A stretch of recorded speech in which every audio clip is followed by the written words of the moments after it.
Когда я думала об этом пространстве, я поняла, что наиболее подходящий угол вот этот. А беседка раскроется веером от забора до забора. Часто при закладывании фундамента загородных построек приходится проводить ряд подготовительных работ. Выкапывать ямы, выравнивать поверхности. Мы пошли другим путем и решили установить фундамент на винтовых сваях.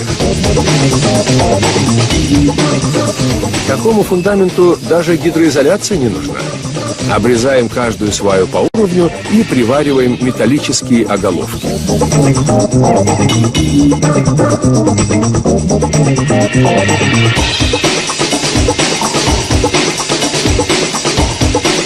Функцию нижней обвязки в данном случае выполняет деревянный ростверк, который фиксируется с помощью специальных шпилек.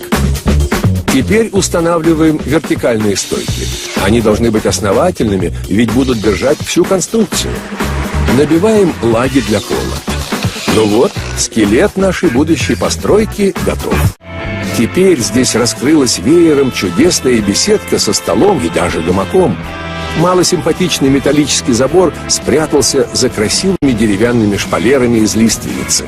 Но, несмотря на всю перестройку, свободного места осталось много, ведь самое главное – грамотно распорядиться пространством.